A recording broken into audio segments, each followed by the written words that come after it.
স্বরাষ্ট্র উপদেষ্টা বলেছেন, যেটা আসলে ব্যারিস্টার রুমিন ফারহানা মাত্রই বললেন, স্বরাষ্ট্র উপদেষ্টাও এমন একটা কথা আজকে বলেছেন। তিনি বলেছেন সাধারণ মানুষ চায় এই সরকার আরো 5 বছর থাকুক। সার্জিস আলমের আকাঙ্ক্ষা 5 বছরের জন্য বাংলাদেশে নির্বাচিত সরকারের প্রধানমন্ত্রী হিসেবে ডক্টর ইউনূসকে পাওয়া। অন্যদিকে সিনিয়র সাংবাদিক মাসুদ কামাল বলেছেন ডক্টর ইউনূস ক্ষমতায় থেকে যেতে পারেন, যে ফরম্যাটেই হোক তিনি ক্ষমতার ভেতরেই থাকবেন। ক্ষমতা ছেড়ে দেওয়ার নজির তার খুব কম। 71 বছর বয়সেও গ্রামীণ ব্যাংকের পদ ছাড়তে রাজি হননি, অথচ সেই প্রতিষ্ঠানে সবাইকে 65 বছর বয়সে চাকরি ছাড়তে হয়েছে। 3 জন ব্যক্তির 3টি কথা, সমীকরণ মেলাতে চাইলে মেলানো সহজ না কঠিন।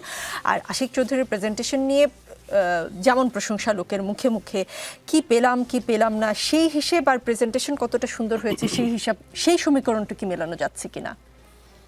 প্রথম প্রেজেন্টেশন নিয়ে আসি, যে আপনি যদি সোশ্যাল মিডিয়াতে যান আপনার মনে হবে যে এই পৃথিবীতে এর আগে আর কোনো প্রেজেন্টেশন হয়নি, এই প্রথম একটা মাইক্রোফোন হাতে একজন প্রেজেন্টেশন দিলেন এবং এটাকে জাদুঘরে বোধহয় রাখা যায়, কিংবা এটা নোবেল পুরস্কার যদি না দেয় এটা কম হয়ে যায়। আমাদের হচ্ছে কি, আমাদের চাটুকারিতে এবং আমরা প্রশংসাতে এত ঊর্ধ্বে তুলে ফেলি একটা লোককে, আবার নামাতেও কিন্তু ইয়ে করি না। এই আশিক চৌধুরীকেই কিন্তু এরাই আবার সোশ্যাল মিডিয়াতে একটা গায়েল করে দেবে। এখন তাকে বলছে দ্বিতীয় ইউনূস থেকেও বড় কেউ এসেছে আমাদের জন্য আশীর্বাদ হিসাবে, এবং তাকে একটা ডিজিটাল পূজা শুরু করে দিয়েছে। এই যে ভদ্রলোক, উনি যে ওনার একজন ইয়াং পার্সন হিসাবে ওনার যে বায়োডাটা আমি দেখলাম, তাতে এটা আমরা একটু গর্বিত হওয়ার মতো যে একজন বাংলাদেশি ডক্টর ইউনূসের সঙ্গে কাজ করার জন্য এসেছেন। তাকে আমরা কাজের পরিবেশ করে দেব, তাকে আমরা কিভাবে ইনভেস্টমেন্ট আসবে সেই এনভায়রনমেন্ট দেব। কিন্তু আমরা সেটা না করে আমরা একটা সেমিনার আয়োজন নিয়ে এত সব কাহিনী করছি, এবং যে সেমিনারের আউটকাম হচ্ছে এখনো পর্যন্ত দৃশ্যমান হচ্ছে যে 100 বিলিয়ন আপনার 100 কোটি টাকা ইনভেস্টমেন্ট চায়নার। এবং এর আগেও কিন্তু এই ধরনের সেমিনারগুলো বাংলাদেশে হয়েছে, শেখ হাসিনার আমলে বলেন, আগের আমলে বলেন, এই সমস্ত বিনিয়োগ সম্মেলন।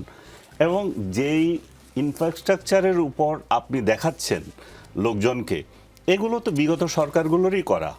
ইপিজেড তো আমি মনে করি যে শেখ হাসিনা একটা এমনভাবে করেছেন, ঘাটে ঘাটে ইপিজেড করে রেখেছিলেন। এবং এই যে বঙ্গবন্ধু যে ইপিজেড যেটা মিরসরাইতে, এটাকে এখন চেঞ্জ করেছে নাম, মানে ফর্চুনেটলি ওটা আমার বাড়ির পাশেই। সো আমরা একটা আশাবাদী যে একটা কিছু হবে, কিন্তু সেটা যে রুমিন ফারহানার সাথে আমি একেবারে রুমিনের সঙ্গে 100% একমত যে পিআরটা এমন লেভেলে চলে গেছে, একটা আমার মনে হচ্ছে যে একটা কতগুলো আপনি যদি খেয়াল করে দেখেন, আমি আসলে সকালে এটা নিয়ে একটা স্ট্যাটাস দিয়েছি এবং আমাকে এই জন্য বহু মন্দ কথাও কিছু লোক বলছে। আমি বলছি যে যারা এটা করছে তারা না আবার হঠাৎ করে এটা বলে দেয় যে স্বাধীনতা 2.0 যেটা বানিয়েছিল জাতির পিতা 2.0 বানিয়ে দেয় কিনা, মানে এমন পর্যায়ে তাকে নিয়ে গেছে। এগুলোর কোনো দরকার নাই। আলটিমেট হচ্ছে যে আপনার রেজাল্ট কি সেটা দেখবে। এই রেজাল্ট দেখানোর ক্ষেত্রে সেই পরিবেশ কি আছে? বর্তমান সরকার একটা অনির্বাচিত সরকার, তার স্থায়িত্ব কয়দিন সেটা আমরা জানি না।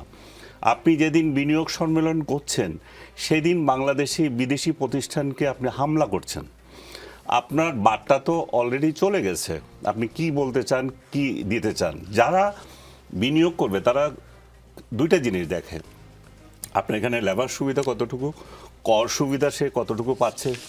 দ্বিতীয়ত হচ্ছে যে সে যে ইনভেস্টটা করছে সেই রিটার্নটা সে পাবে কিনা, সে যেই ঝুড়িতে তার ডিমটা রাখবে সেই ডিমটা ঠিক মতো থাকবে কিনা, এইটা হচ্ছে যে, এবং যেই স্থিতিশীল একটা সরকার আছে কিনা।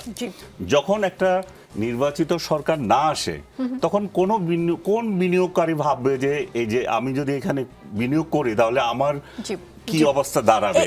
কারণ এই জায়গায় আমি একটা বলছি, আপনার দেশের বিনিয়োগও তো ঠিক নেই। আজকে গত 8 মাস ধরে কোন বড় একটা বিনিয়োগকারী, এই দেশের বিনিয়োগকারী বিনিয়োগ করেছে, কয়টা চাকরি হয়েছে? আমরা যেটা দেখছি চাকরিচ্যুতি হচ্ছে। লোকজন চাকরি হারাচ্ছে একটার পর একটা ইন্ডাস্ট্রি হয়নি। সো আপনি আপনার দেশের লোককে উদ্বুদ্ধ করতে পারছেন না একটা ইন্ডাস্ট্রি দিতে, একটা কারখানা তৈরি করতে, আপনি কি করে আশা করেন যে বাইরের লোক বিনিয়োগ করবে? জি। কিন্তু না, আমি একটা ভুল বুঝতে পারে লোকজন। জি, শেষ আমি করুন। এই ইনিশিয়েটিভকে ধন্যবাদ জানাই এবং তার নেতৃত্বে হোক এটা চাই, কিন্তু এর তাকে গড় পর্যায়ে চলে যাওয়া এবং এই সমস্ত যে প্রোপাগান্ডা চালানো এবং এগুলো ফেক আইডি দিয়ে যে 1 মিনিটের ইয়েতে চলে আসলাম, তারপর এই লোক কোথায় যাবে রে, এই সমস্ত প্রোপাগান্ডাগুলো বন্ধ করতে হবে। জি, কথা বাদ দিয়ে কাজ করতে হবে, তাই তো?